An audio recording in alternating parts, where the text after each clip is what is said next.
Good evening. Tonight, we tell the story of a country that defied all expectations. A place where, for one full year, no government existed, and yet life not only continued but transformed. This is the story of Mordovia, a small European nation that, following a massive corruption scandal, found itself without leadership. The president resigned. Parliament dissolved. The judicial system shut down. And the military? They refused to intervene. The entire structure of national authority vanished in less than 2 months. Panic swept across the cities. Citizens withdrew money. Supermarkets emptied. Emergency elections failed to take place, sabotaged by legal confusion and cyber attacks. The international community braced for collapse. But instead of spiraling into chaos, Mordovia paused, and something extraordinary began to happen. Communities stepped up. Volunteers replaced officials. Local councils were formed spontaneously. Teachers returned to schools without pay. Engineers restored infrastructure without orders. A grassroots digital platform called Quora emerged as a decentralized tool for coordination, trade, and communication. It wasn't planned. It wasn't perfect. But it worked. Garbage collection, healthcare coordination, dispute resolution, all handled not by central orders, but by collaboration. Quora used blockchain to facilitate transactions. Reputation systems replaced formal licenses.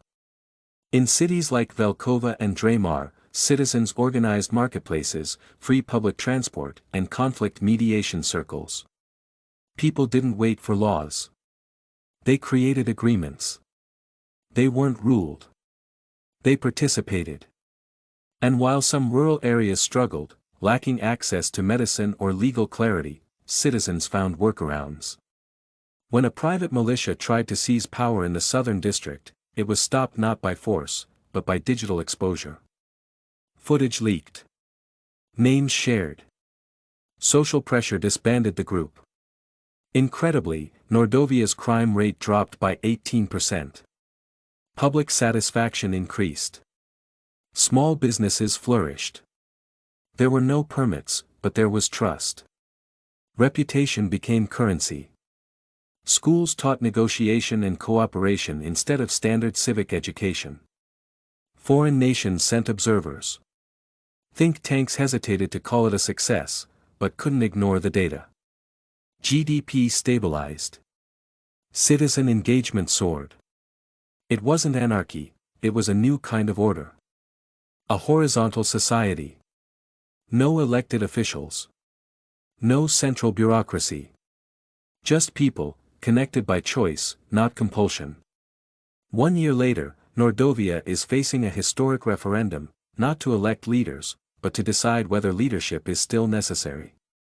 Over 70% of the population supports continuing without centralized government. Some support keeping minimal institutions for emergencies. Others say complete decentralization is the future. Whatever happens next, one thing is clear: Mordovia has sparked a global conversation. A reminder that governance doesn't begin in parliaments, it begins in communities. And perhaps, democracy is not about who we vote for, but how we take care of one another when no one tells us to. This is the story of Mordovia, a nation that lost its government, and in doing so, found its people.